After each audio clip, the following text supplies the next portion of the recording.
দেশের রপ্তানির ৮০% তৈরি পোশাক, আর এর সবচেয়ে বড় বাজার ইউরোপ ও আমেরিকা। এর মধ্যে ৬০% রপ্তানি হয় ইউরোপের ২৭টি দেশে, মুদ্রায় যা প্রায় $১৫ বিলিয়ন। তবে ইউরোজোনে দেখা দেয়া আর্থিক মন্দায় কমে গেছে রপ্তানি প্রবৃদ্ধি। ২ বছর প্রবৃদ্ধি ২-এর অঙ্কে থাকলেও গেল অর্থবছরে তা নেমে গেছে ১-এর ঘরে। এক্ষেত্রে ইউরোর বড় ধরনের দরপতনকে কারণ বলছেন বিশ্লেষকরা। রপ্তানিকারকরা বলছেন যে তাদের যে পোশাকের দাম যেভাবে বাড়ার কথা ছিল ইউরোপের মুদ্রার অবনমনের কারণে, সেটা বাংলাদেশের রপ্তানিকারকরা পাচ্ছেন না। ফলে যেহেতু পোশাকের রপ্তানিতে সেটা রিফ্লেক্ট হচ্ছে না, আমরা হয়তো এক্সপোর্ট করছি ভলিউমে আরও বেশি, কিন্তু ভ্যালুতে গিয়ে সেটা কিছুটা কমে যাচ্ছে। রাশিয়ার রুবল ও কানাডিয়ান ডলারের দরপতন ঘটেছে আরও।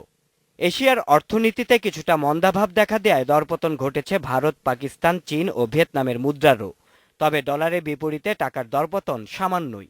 এতে ইউরোপ ও আমেরিকায় পোশাক রপ্তানি করে এমন দেশের তুলনায় কম সুবিধা পাচ্ছে মেড ইন বাংলাদেশের পণ্য। যেমন আপনার ইন্ডিয়ায় 5% অবমূল্যায়ন হয়েছে, এর আগে 7% অবমূল্যায়ন ছিল।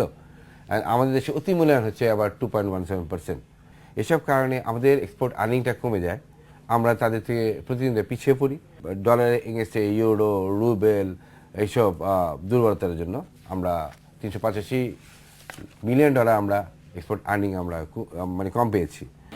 এর বাইরে গ্যাস বিদ্যুতের সংকট বাড়িয়ে দিচ্ছে পণ্যের উৎপাদন খরচকে। তবে রাজনৈতিক অস্থিরতা কেটে যাওয়ায় আগামীতে রপ্তানি বাড়ার সুদিন দেখছেন উদ্যোক্তারা।